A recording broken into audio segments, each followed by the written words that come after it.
See, I have reacted to the statement made by the West Bengal Chief Minister, Mamata Banerjee, wherein she said that her Gotra is Chandelier. And she also proudly claims that she is a Hindu Brahman. And throughout this election campaign, she has been reciting Chandi Path, Durga Path.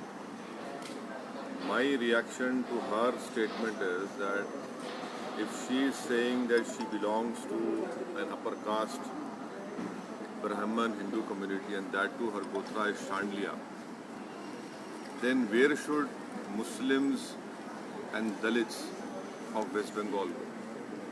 Muslims comprise 27% and 22% are Dalits of West Bengal, who are not part of this Varna system.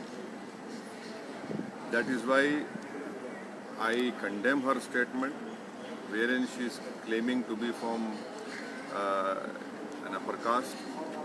She is practicing same politics of communalism which is being practiced by Narendra Modi and BJP.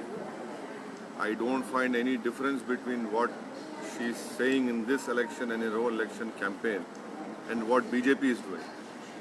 So Mamata Banerjee and Narendra Modi are made for each other. What is happening in Tamil Nadu also is very dangerous because the DMK manifesto says that anyone who wants to go to temple yatras in Kashi or Mathura, various places, the DMK in the election manifesto says that they will give 25,000 to 1 lakh rupees. This is nothing but everyone is trying to prove, whether it's Mamata Banerjee, Stalin or Narendra Modi or other secular parties like even Congress party, that who is a bigger and better Hindu. This is not good for our pluralism, for our diversity of our country. You are weakening the beauty of our country, its pluralism and diversity.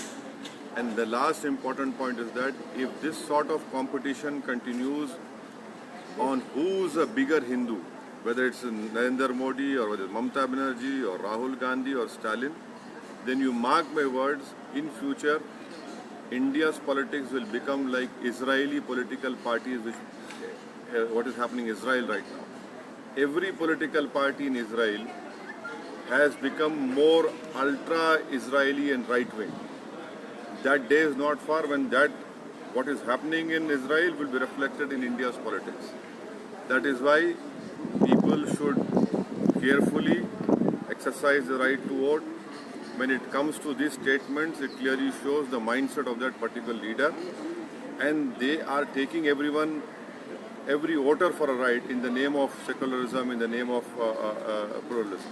Your party is contesting here. What is the trend you are seeing in Tamil Nadu? We are in alliance with Mr. T.T. Dinakaran's AMMK, and we are contesting 3 seats. I am thankful to Mr. T.T. Dinakaran for making us part of his grand alliance.